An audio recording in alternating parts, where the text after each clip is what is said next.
I'm going to talk to you about counting the Omer. Counting the Omer is a rabbinic tradition. The second week deals with justice, discipline, restraint, and awe. The word for this is gevura. Right, so I need a dictionary to master all these Hebrew names, Chesed and Kevura, etc. yeah, I am going to put it out as a video, so you will be able to get it all. I can also send the slideshow to those who want it.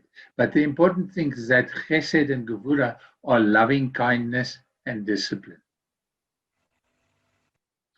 So in the second week, one actually studies discipline and how all the other traits interact with it. Now, love is a pivotal trait, and discipline must serve love. It reflects on behavior and estimates its value. It creates base values to serve Elohim because he is love. And love affects discipline because it must always serve love. When discipline affects love, it removes the right to judge. Judging is public action. It does not embrace others. Love is private. It seeks the best in everything for others. The discipline of love requires connecting directly and not through others.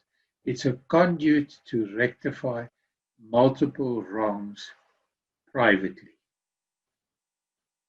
Elohim wants discipline to be limited.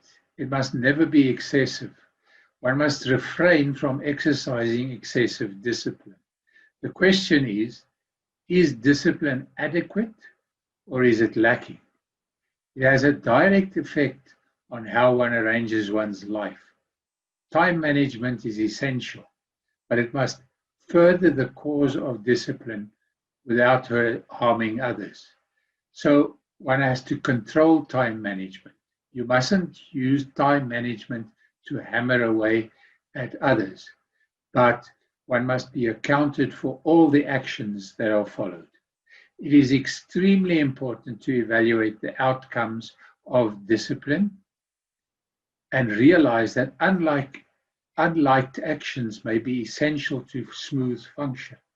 One might need to restrain pleasurable actions and embrace unpopular ones, because those things that we don't like doing are probably very important to do, and if we neglect them on a chronic basis, we will come to harm. The compassion of discipline, the tiferet of gevura. The ideal discipline is affected by love and by compassion. Loving to love is the essence of compassion. Love is not self-seeking. It is only about others. It only exists in ridding oneself of self totally. And this is a discipline which only God can bring about. Nobody can empty himself totally. Emptiness of self implies an external fullness, the Ruach HaKodesh, the Holy Spirit.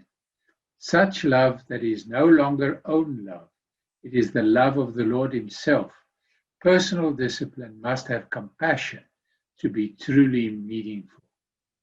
Such compassionate discipline is difficult in the presence of past conflict, and it is a challenge. The endurance of discipline. So discipline needs to be continuous and it needs to endure. Now, successful compassion lies in persistence despite opposition. It must be consistent. Forced discipline is not discipline. It must be by own choice and not imposed. So we should all, when someone starts disciplining us, we should not experience it as something that someone is imposing on us, but something that we embrace, that we make our own choice, because it is going to lead to our betterment.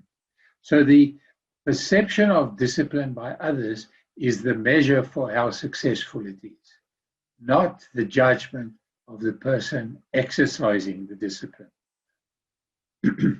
All action must be followed with immediate, medium-term, and eventual planning to attain plans. So the planning must be done so that there can be endurance, so that it continue to fold out. And the plans must be evaluated from time to time for the endurance of discipline. And the outcomes determine the success of the discipline.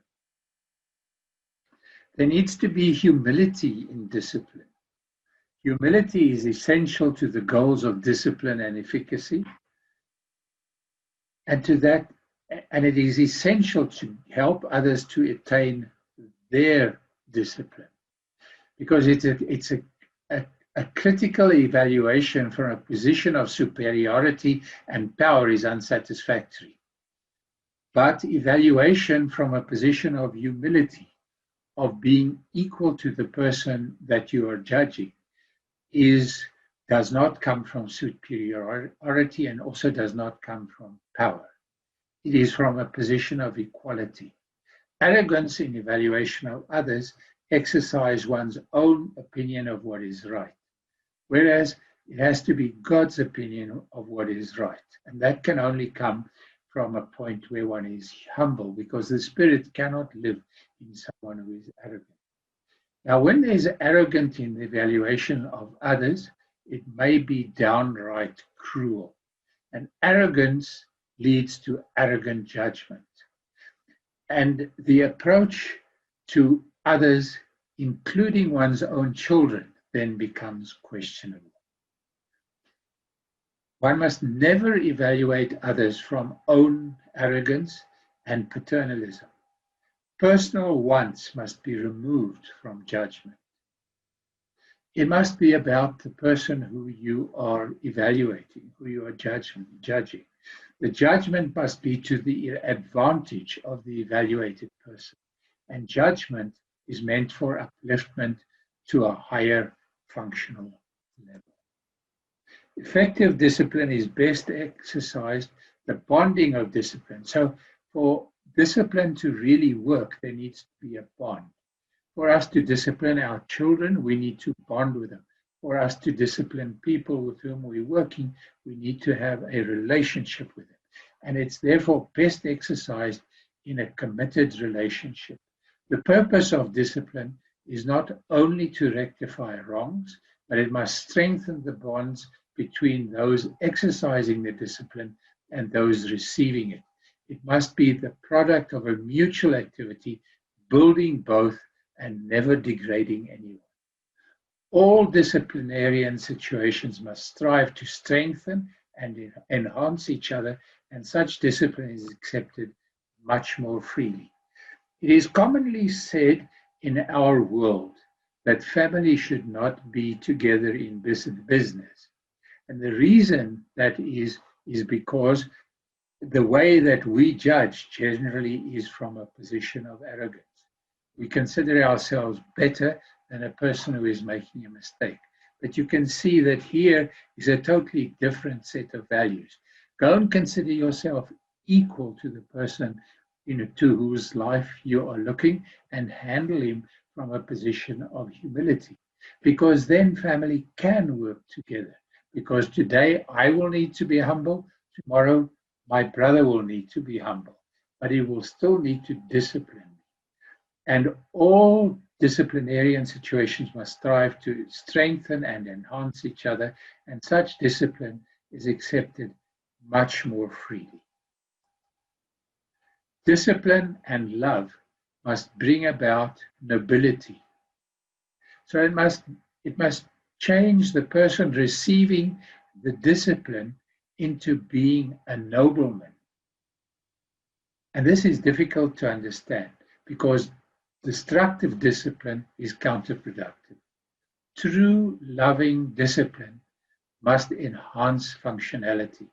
Discipline, receiving a person, the discipline that the receiving person must feel is they must feel like royalty after this discipline, and it boosts enthusiasm. It may never break down the other person, but should enhance the recipient. It's important to boost the nobility and self-opinion of people through the discipline. And this is very important for both students and children and must be extended to workers and even to slaves. It is the correct treatment of the poor, the widows, and the orphans. How, oh, no, no, no. I was actually thinking about those love, like the agape love, the eros, the filios, and all those. They actually intertwine with all what you just explained now here. Yeah, where it ends, it actually says that the love between a husband and a wife should be this love. But the love between friends must be this love. The love between enemies must be this love. So there is no difference in the love that is exercised. There is just a difference in the intimacy of the relationship. Yeah. And that is what all those other things then express. Because what this is saying is that what we are to express towards other people is we must show other people agape love. Because there's nobody who can live like this.